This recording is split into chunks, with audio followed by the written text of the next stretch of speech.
आज सूचना प्राप्त हुई थी सीआरपीएफ 154 कमांडेंट साहब को और मुझे, और इसके आलोक में एक टीम बनाया गया जिसमें एएसपी ऑपरेशन के साथ साथ वाईसी सीआरपीएफ 154 के एडिशनल एसपी हमारे सुरजीत कुमार, ओम प्रकाश सिंह वाईसी और असिस्टेंट कमांडेंट तोम्बा सिंह, इनके लीडरशिप में एक टीम बनाया गया और एक ऑपरेशन प्लान किया गया। और इनके द्वारा सुबह से सर्च ऑपरेशन चलाया गया था, जो कि खुखरा थाना के पारसनाथ पहाड़ी के भलकी पहाड़ी और कानेडी के आसपास में जो बीडीडीएस टीम है सीआरपीएफ 154 की, और उनके द्वारा जो वहाँ का डंप था उसमें से ये सारी चीज़ें बरामद की गई। वहाँ पे जो भी प्रतिबंधित सामग्री थी और जो बरामद हुआ है उसमें से 303 bolt action single shot rifle 11.22 rifle 9, grenade 6, SLR grenade projector 1, AMN box 1, charger clip 30 और इलेक्ट्रिक कॉपर वायर 2 बंडल। ये जो वहाँ पे डंप था उसमें से ये सारी चीज़ें बरामद की गई है। कुछ दिनों पहले भी हम लोगों को ऐसा डंप मिला था, जो भी इंफॉर्मेशन हम लोग को आता है उसके आलोक में सीआरपीएफ 154 के साथ मिलकर के पूरी टीम काम करती है और ये काफ़ी अच्छा रिकवरी है। और इसके अलावा भी कई सारी सूचनाएं हम लोगों को प्राप्त हुई हैं, जिसमें आगे भी हम लोग सीआरपीएफ 154 के साथ में कोऑर्डिनेट करके जो भी तलहटी के क्षेत्र में या जो भी उनका पहले का डंप है नक्सलियों का, जो उन लोगों ने सामान छुपा कर रखा है, इसमें से बहुत सारे कारगर भी हैं जिनको हम लोग चेक कराएंगे। कई सारे तो पहले के लूटे हुए भी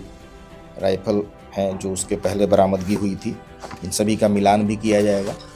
और आगे जो भी उनका डंप या किसी तरह का कोई इस तरह का गोला बारूद उन लोगों के द्वारा कहीं इकट्ठा करके रखा गया है तो उन सभी की बरामदगी सुनिश्चित की जाएगी। पुलिस के से लूटा हुआ भी राइफल इसमें बरामद किया गया था। इसमें अभी मिलान नहीं हो पाया है, लेकिन संभवतः जो होमगार्ड कार्यालय में जो लूट हुई थी, जिसमें पिछली बार भी कई सारे राइफल्स उसमें से बरामद हुए थे, उसमें से कई सारे 303 राइफल के होने की संभावना है, जिसका हम लोग मिलान करेंगे, उसके बर्ट नंबर से मिलान करेंगे। हो सकता है कहीं दूसरे ज़िले के भी हों, उनसे भी उसका मिलान हम लोग संबंधित पूरे जो है सभी जगहों पे इसको भेज करके मिलान कराएंगे कि कहाँ कहाँ का ये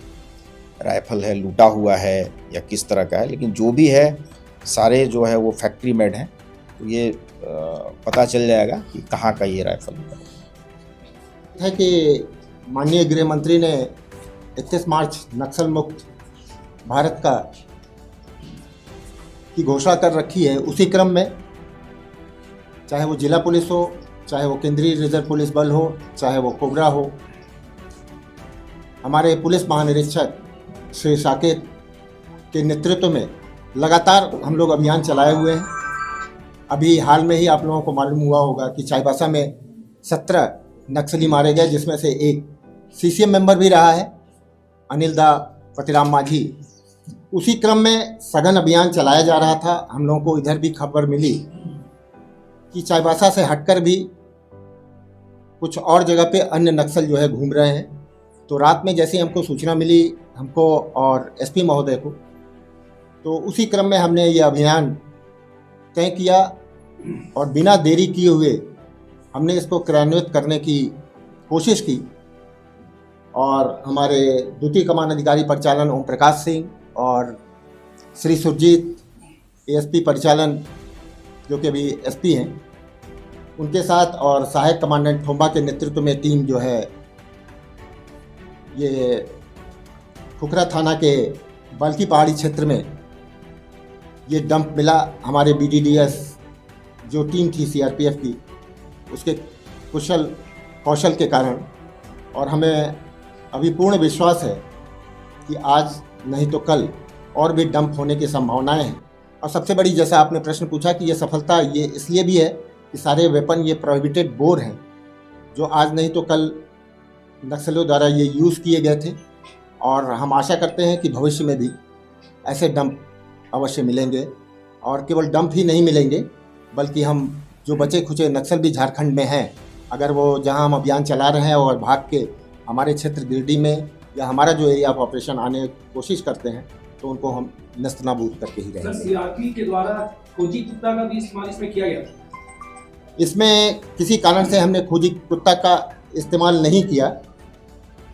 लेकिन जो BDDS के बाकी हमारे यंत्र थे वो थे जो कि इसको फाइंड आउट कर सके थे, और उसने अभूतपूर्व कार्य किया इसकी सफलता के लिए।